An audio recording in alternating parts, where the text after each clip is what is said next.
जीव मात्र के विघ्नों को दूर करने वाले गौरी पुत्र गणेश हैं। आदि गणेश हैं, आदि ब्रह्म है, सच्चिदानंद है। बताते हैं कि अनलासुर नाम का एक राक्षस था, दैत्य था।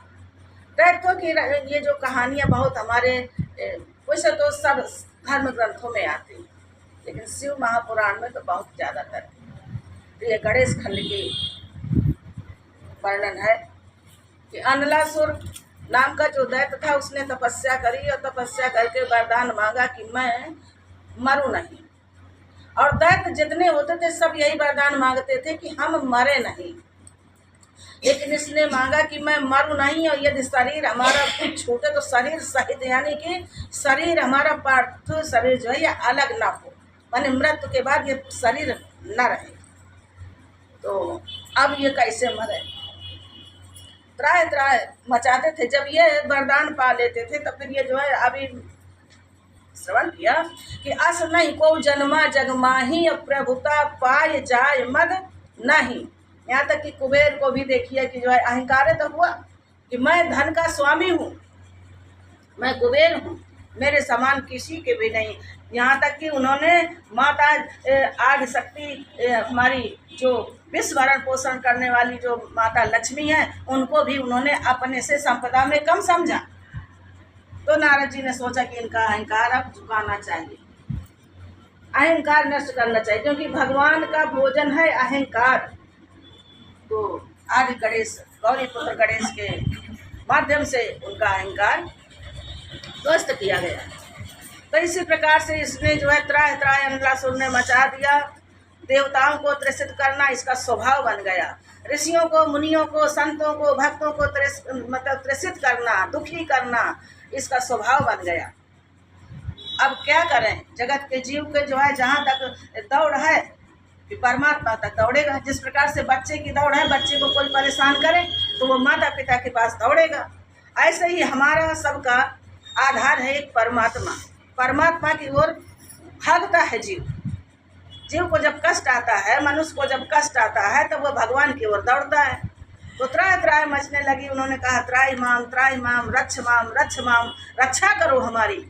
तब इन त्रिदेवों ने कहा कि भाई हम तो असमर्थ हैं, क्योंकि हम तो उसको वरदान दे चुके हैं, तो कहीं अब क्या किया जाए। तो हमारे गौरी पुत्र गणेश जी को क्रोध आया। उसने कहा कि इसको कोई मार नहीं सकता, क्या करें क्या करें। तो गणेश ने कहा कोई मार नहीं सकता तो क्या ये ऐसे आतंक करता रहेगा, ये सबको पीड़ित करता रहेगा, पीड़ा पहुंचाता रहेगा। तो उन्होंने उसको उठा करके जो है अपने मुख में धर लिया और उधर में ले गए, खा गए, यानी कि कुल मिला करके उनको भक्षण कर गए उस दैत्य।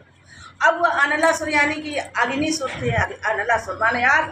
तो अब गणेश भगवान के उदर में इतनी जलन हुई, इतनी जलन की जो है अब उन्हें कहीं चैन न मिले। सारे देवगण अपने अपने सब प्रयास करें। वरुण देवता ने कहा भाई जल में समाहित हो जाओ। जल में कूद गए गणेश भगवान, लेकिन जल में भी भाई जलन तो उदर के अंदर है और जल शीतलता पहुंचाएगा बाहर।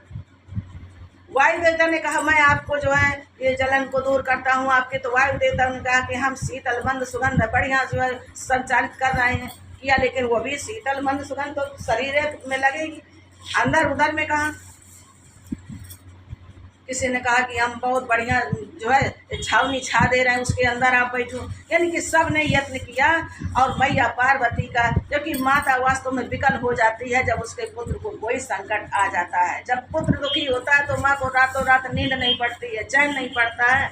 तो मैया पार्वती भी विकल हैं, सारे देवता विकल हैं, परेशान है कि अब क्या होगा। तभी कहते हैं कि उधर से हमारे कश्यप जी आ रहे थे, ऋषि कश्यप जी आए। उन्होंने कहा क्या है, सब देखा, सब व्याकुल हैं, बेचैन हैं।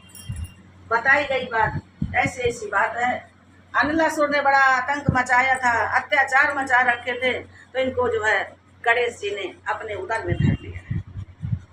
अच्छा। तो कहते हैं कि कश्यप ऋषि गए और हरी हरी दूर्वा खूब लगी हुई थी बढ़िया, तो उनको तोड़ा और तोड़ करके उन्होंने गांठें बनाई दूर्वा की, और गांठ बना करके और जा करके गणेश भगवान को पवाया, गणेश भगवान को प्रदान किया। और गणेश भगवान ने जब उस दूर्वा को पाया, अब वो दूर्वा जब अंदर उधर में गई है तो कहते कि वो जो अनिला सब शांत हो गया, उनके उधर में पच गया। तो यानी कि वो शरीर सहित उसकी मृत्यु हुई, वो जो चाहता था वही उसके साथ हुआ, मतलब कि वो शरीर सहित भगवान गणेश ने उनको बचा लिया।